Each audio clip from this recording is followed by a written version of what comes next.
মানুষের সবথেকে বড় শক্তি কি?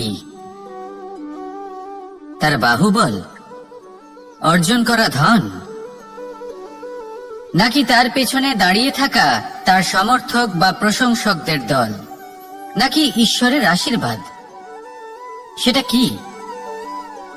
মানুষের সবথেকে বড় শক্তি হলো একটাই, আর তা সকলের মধ্যে আছে, আর তা হলো তার নিজের অস্তিত্ব, যা অন্য কারোর মধ্যে নেই। সংসারে অনেক লোক রয়েছেন, কিন্তু কেউ আপনার মতো নন। এটা হলো আপনার শক্তি, এ হলো আপনার নিজস্ব শক্তি।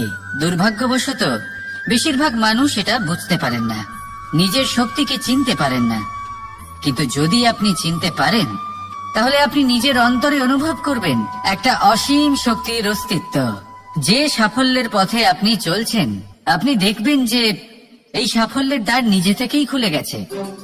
শুধু প্রয়োজন হলো নিজের এই শক্তিকে চিনে নেবার, নিজের এই বিশেষত্বকে বোঝার। কারণ এই যে আপনার বিশেষত্ব, এ কোনোদিনও আপনার থেকে দূরে চলে যাবে না, চিরকাল আপনার সাথে জড়িত থাকবে। যদি আমি বাহুবলের কথা বলি, সময়ের সাথে সেটা চলে যাবেই। যদি কথা বলি অর্জিত ধনের, তাহলে সময়ের সাথে সেটাও চলে যাবে।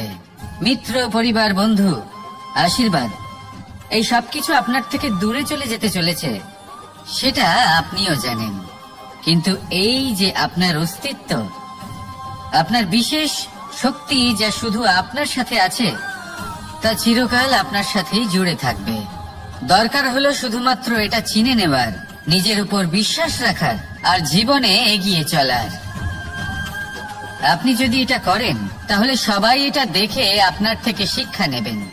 তাহলে এটাই করুন, আর আমার সাথে ভালোবেসে বলুন, রাধা রাধা।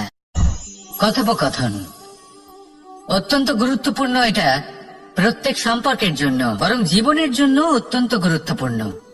যদি কথোপকথন না হয়, তাহলে আপনি অপর মানুষকে বুঝবেন কি করে, বা উনি আপনাকে বুঝবেন কি করে? এবার কথোপকথনের দুটি পদ্ধতি থাকে। প্রথম হলো আপনি সামনের মানুষের কথাটা বুঝতে চাইলেন। দ্বিতীয় পদ্ধতি, আপনি নিজের কথা সামনের মানুষকে বোঝাতে চাইলেন। বেশিরভাগ সময় এটা হয় যে এই কথোপকথন ঝগড়াতে পরিণত হয়। কেন এমন হয়? কারণ না আমরা নিজের কথা সামনের মানুষকে বোঝাতে পারি, না সামনের মানুষ আমাদের বুঝতে পারেন। এটা কেন হয়? কারণ আমরা সামনের মানুষের কথাটা শুনি, কিন্তু সেটা বোঝার চেষ্টা করি না, তাকে উত্তর দিতে চাই। জীবনে সামনের মানুষের কথা শুনুন তাকে বোঝার জন্য, দেখবেন সব ভালো হয়ে যাবে। কারণ যে কোনো প্রশ্নের উত্তর আর যে কোনো উত্তরের আরো একটা প্রশ্ন, এটা শুধুমাত্র ঝগড়া সৃষ্টি করে। বরং সামনের মানুষের কথা শুনবেন শুধু তাকে বোঝার জন্য, তার কথা বোঝার জন্য। এই কথোপকথন প্রেমকে জন্ম দিয়ে থাকে। তাহলে আপনিও এটাই করুন, আর আমার সাথে ভালোবেসে বলুন, রাধা রাধা। অমৃত আসলে কি? আমরা সবাই জীবনে অমৃত লাভ করতে চাই, কিন্তু এই অমৃত আসলে কি? এ কি অমরত্ব লাভ করার কোনো মন্ত্র, নাকি সামনে এগোনোর কোনো পথ? নাকি অমৃত সেই রস যা অসুর আর দেবতারা সমুদ্র মন্থন করে লাভ করেছিলেন? নাকি সেই ওষুধ যা ঋষি মুনিরা ভ্রমণ করে খুঁজে বের করেছিলেন? অমৃত যদি কিছু হয়, তাহলে তা হলো আশা। কখনো কোনো মাতাকে দেখুন, উনি নিজের সন্তানকে কত আগলে রাখেন, তার যত্ন নেন, তার পালন পোষণ করেন, এই আশা নিয়ে যে পরবর্তী জীবনে এই সন্তান খুব বড় কিছু করবে, ওনাদের খুব ভালোবাসবে। এবার আগামী দিনে কি হতে চলেছে তা আমরা জানি না, পর মুহূর্তে কি হতে চলেছে তা আমরা জানি না, আগামী মুহূর্তে আপনি জীবিত থাকবেন কিনা সেটাও আমরা জানি না। কিন্তু আমরা অনেক বছরের পরিকল্পনা বানিয়ে ফেলি, সেটা অবশ্য মন্দ নয়। দেখুন,